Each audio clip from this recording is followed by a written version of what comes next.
তো hello friend, কেমন আছো? চলে এলাম আজকে আরও একটা নতুন ভিডিও নিয়ে।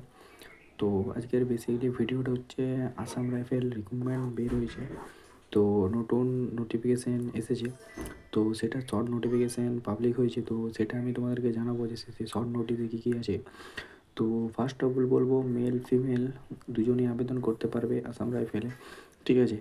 তো এটার এজ ক্রাইটেরিয়া আছে 18 থেকে 25 বছর বয়সের এজ ক্রাইটেরিয়া, 18 থেকে 25, ঠিক আছে, এজ ক্রাইটেরিয়া আছে।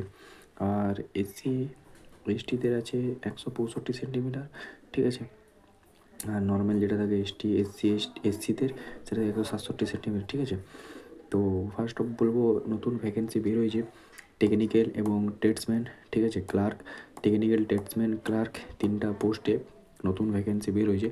তো সেইটা নিয়ে আজকে বিষয় নিয়ে আলোচনা করবো। তো যারা চ্যানেল নতুন তারা সবাই চ্যানেলটা সাবস্ক্রাইব করে রাখো এবং আরও নিত্য নতুন ভিডিওর জন্যে আমার এই চ্যানেলটা ফলো করে রাখো, যাতে আরও তোমাদের এখানে নোটিফিকেশান পৌঁছে যায়। তো ফার্স্ট অফ অল বলবো, আসাম রাইফেল রিক্রুটমেন্ট একটা শর্ট নোটিফিকেশান জারি হয়েছে।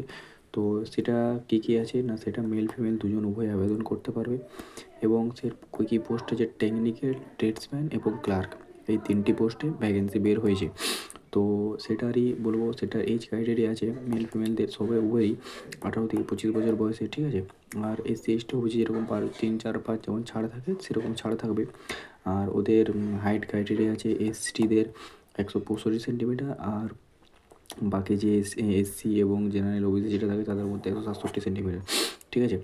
তো এরপর বলবো তোমাদের কখন রিক্রুটমেন্ট বের হবে, কারণ অফিসিয়াল পেজ কখন বের হবে।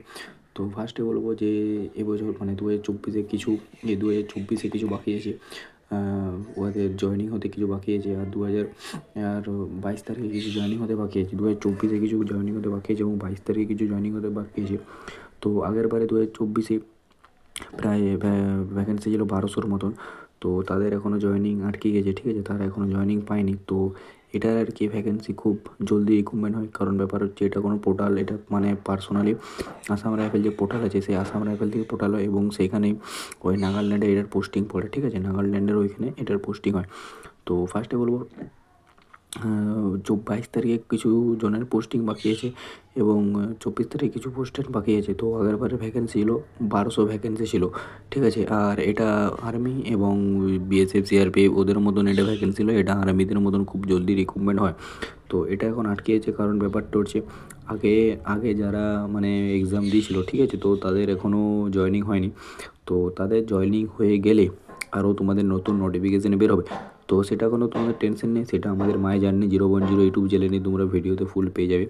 তো তার জন্য তোমাদের কী করতে হবে, এই চ্যানেলটা ফলো করে রাখতে হবে, ঠিক আছে। এবং আইআরবি নিয়ে যারা আমাকে অনেক কিছু বলছে, তো আইআরবির নোটিফিকেশান জারি হয়ে গেছিলো, তো ঠিক আছে, তো সেটারই খুব জলদি ফর্ম ফিল আপও হবে।